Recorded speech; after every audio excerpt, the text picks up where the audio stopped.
Good day, everyone. You're welcome to SMD Executive Academy. I'm SMD and I represent SMD Executive Academy, an institution dedicated to recognizing and cultivating the sharpest mind in Africa. What we have today for you is a quadratic function.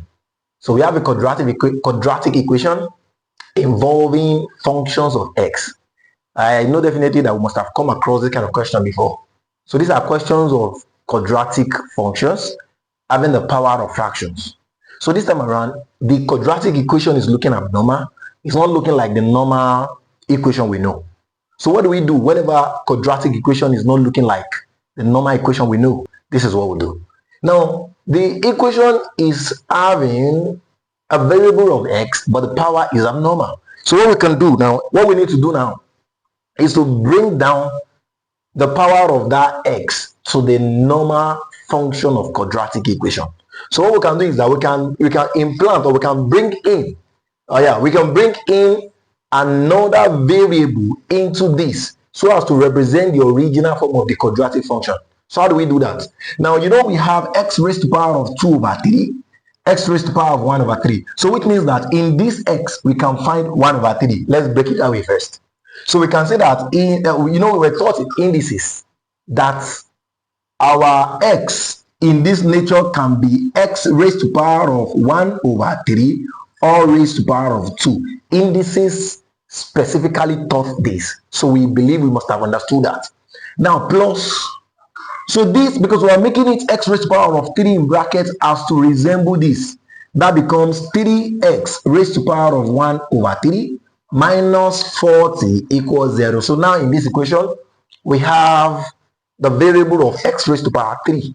Now in this equation set that we have made in this way now, we can return all of this back to the original form of the quadratic function. So we can say that let u be equal, so I'm going to represent each of these x raised to the power of 3 with u. So let u be equals to x raised to the power of 1 over 3.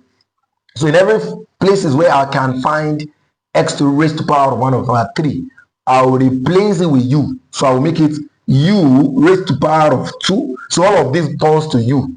Then the square outside the bracket remains plus 3u, because I'm having x raised to the power of 1 over 3 here. Then I will have 3u. So this x raised to the power of 1 over 3 here, I will remove it, then replace it with u because the representation is here. Minus 40 equals 0. As we have it this way now, so logically it's looking like a quadratic function normally, so we can easily factorize in this case. Now, you know, the normal factorization method we know is to make this and this, the product of this and this, we give minus 40u squared. So what are the factors of minus 40? That when you multiply, we give you minus 40, but when you sum, we give you 3. So we can think of it. Normally, it's very close to 3, 5, and 8 rather. So that's close to 5 and 8. So how can we design 5 and 8 to give us the multiple of this to give us minus 40 and the sum to give us 3? So all we can do is that we can introduce minus here. So the multiple of minus 5 and 8 will give us minus 40. Then the sum of this will give us a plus 3u. So we can definitely use that. So we can bring it down that the product of this gives me this, but when I sum it, it gives me that. So I can write it here, minus u, then plus 8u. So the product of this gives this, the sum of this gives this. So instead of writing 3u, I will write the factors. So that will give us, then I will write this, u squared plus minus, okay, I think we have a minus there. That will be minus 5u plus 8u, the minus 40. Okay, we have a minus 40 there. So we continue with our factorization. You know, instead of writing 3u, then we wrote minus u plus 8 because the sum of this will return back to this. That's still allowed. Then we put this into brackets. That gives us u squared minus 5u, then it's having a bracket. Then you know we have a plus 8u minus 40. So the next thing we need to do here is to factor out what's common in each bracket.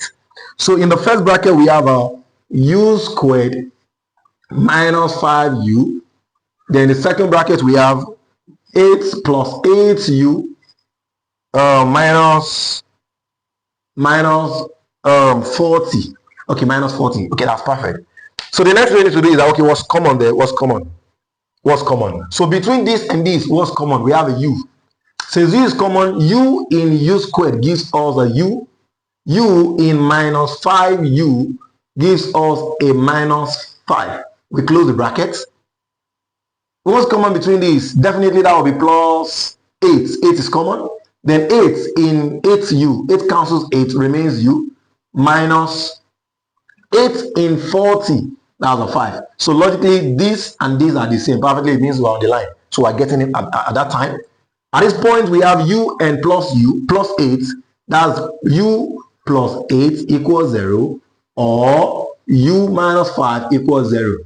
Then obviously we can say u is equals to minus 8, or u is equals to plus 5.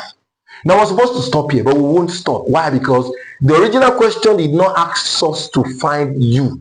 We introduced the u ourselves. So which means that we need to still find what the value of u will be. So with this now, recall that you represented u to be x raised to the power of 3.